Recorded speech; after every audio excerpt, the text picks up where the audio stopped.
That's very interesting. Well, it was a very cozy arrangement that had been made. It wasn't put onto the open market as it should have done. I mean, I've been trying to get greater parliamentary scrutiny of the royal family for years. And I think we are beginning to move to that. I mean, there was this convention that you couldn't ask questions about the royal family. And of course, that gave them the get out of jail free card. And this is an encouraging sign. I mean, there are many more things I'd like to see. I'd like to see the exemption removed from the Freedom of Information Act. I'd like to see a royal register. I'd like to see the royal wills unsealed in future, unless it's the direct line of succession. So I agree. The royal family is on the back foot. Things are moving at a rapid pace, and it's now drawing in the government. I'm sure it's constituents who are putting pressure on the MPs that they actually need to basically make some parliamentary time. I would like a parliamentary investigation into Andrew's time as a special trade envoy, and to have the ambassadors who have not spoken, particularly those in Azerbaijan and Kazakhstan, where he was up to a lot of mischief, and Ukraine, to have to give evidence on oath. I mean, I think it's appalling that these people have refused themselves to talk. They wouldn't talk to me.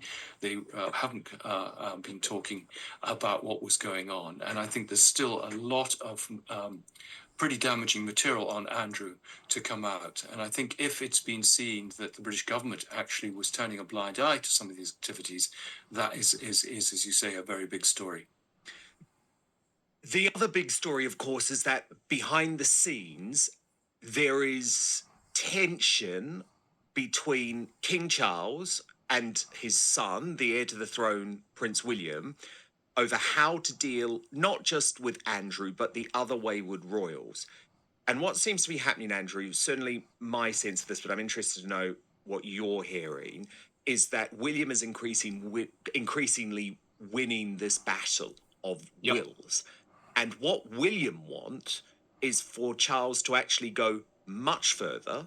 He does want this letters patent, and it would mean not just stripping Andrew of the Duke title, but also his ability to even call himself Prince, which is, of course, something that dates right back to George V, I think in 1917. But he wants that stripped. But he also wants Beatrice and Eugenie, the two daughters, to be stripped of their princess title. But perhaps most significantly for William, given the trouble coming down the road, is he wants Harry, Meghan, and their two children, Archie and Lily, to also be included. Now, you can understand in a way why Charles is resisting this, because it puts him in arguably an impossible position with his son and with his brother. But I think, Andrew, this is now an absolute necessity.